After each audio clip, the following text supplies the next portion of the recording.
en direct de la commune d'Arleux, dans le département du Nord, au bord de l'étang de cette même commune. Nous avons, avec le mouvement national de lutte pour l'environnement Réseau Humanité Nature,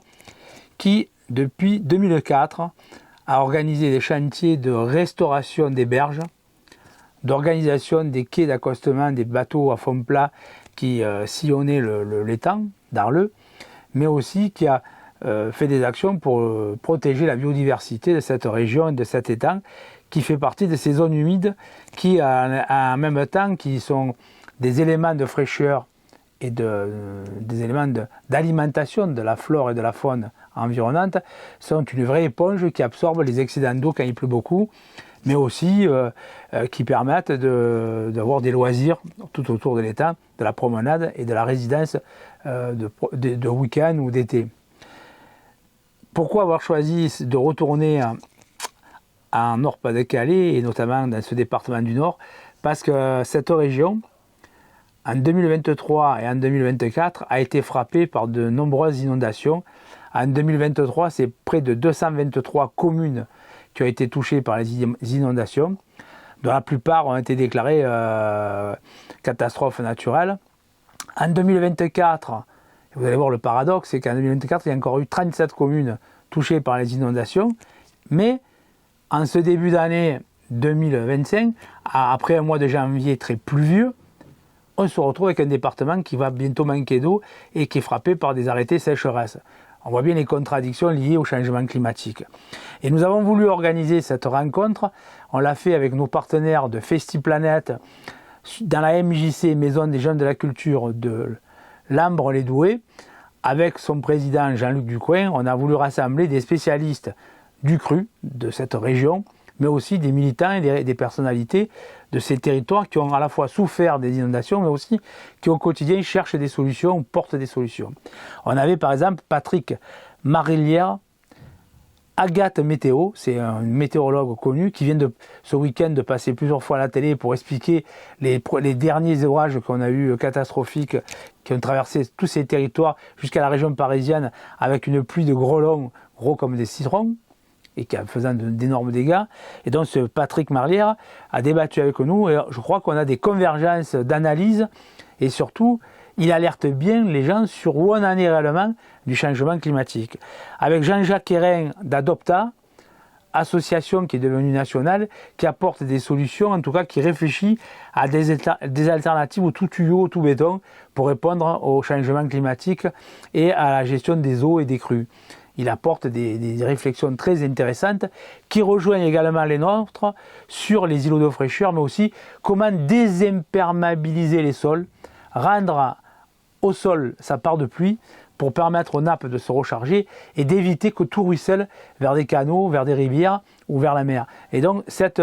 réflexion-là est partagée par beaucoup d'habitants qu'on a rencontrés lors de cette rencontre à Lambre-les-Doués. Et on a poursuivi notre réflexion, notre travail avec un agriculteur atypique par rapport aux associations majoritaires d'agriculteurs en France, qui lui prône une agriculture bio. Sur ses 90 hectares, il est à 100% de bio et qui pratique une agriculture à la fois de proximité, mais aussi de bio, qui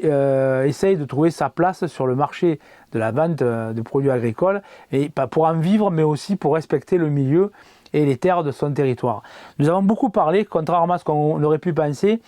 pas simplement de la catastrophe elle-même que représente une abondante pluie, mais aussi de comment restaurer les sols, comment apporter au travers d'une agriculture différente à nos sols de la vie, ou redonner de la vie à nos sols. Et on a terminé cette magnifique journée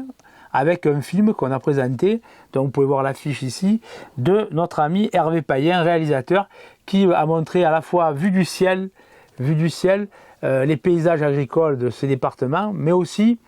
rencontrer et interviewer plusieurs types de paysans, entre ceux qui ont 300 hectares et qui fabriquent de la monoculture, la patate par exemple, la pomme de terre, pour des groupes industriels, mais d'autres qui essayent de diversifier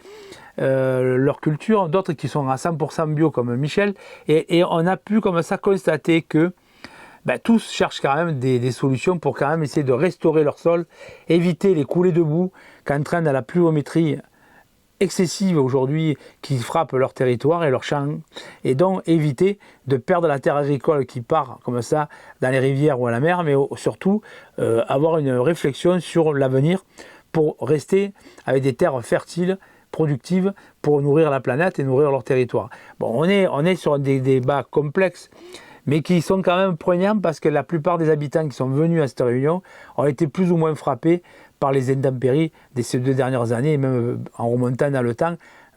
toutes les décennies, on se retrouve avec des problèmes. Là, on n'est plus dans la décennie, on est dans une situation, et notre ami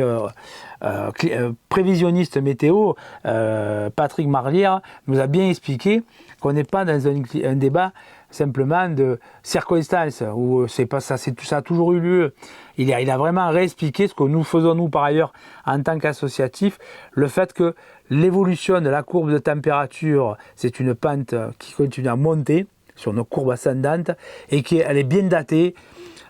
au début de l'ère industrielle. Aujourd'hui, on est sur une croissance exponentielle des rejets de carbone dans l'atmosphère qui apportent leur lot de changements brutaux, de dérèglements climatiques.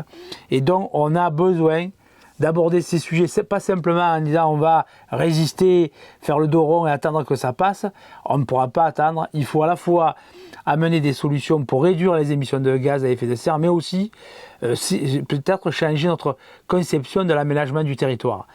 Le MNLE a pu proposer ces solutions pour créer des îlots de fraîcheur dans les villes, a pu proposer ou développer tout ce qu'on fait pour désimperméabiliser les cours des écoles, les espaces publics comme les jardins, les parcs, que les places des villes et des villages soient construites et aménagées autrement, en gardant sa part de restitution de l'eau au sol, et en même temps de réfléchir à des types d'habitats qui permettraient de mieux respecter le milieu et l'environnement. Voilà, on est sur un débat qui va trouver ses prolongements avec notre ami agriculteur, avec le responsable d'Agathe Météo, mais aussi peut-être entrer en résonance avec Jean-Jacques Hérin sur un travail qu'il faut mener ensemble avec d'autres et peut-être créer des synergies, des convergences d'actions pour agir sur les territoires. Nous serons amenés à publier prochainement ce qu'on a fait pendant 20 ans sur le territoire d'Arleux pour montrer qu'on peut aménager les espaces d'une autre manière et avoir des résultats. Voilà. Merci et à très bientôt.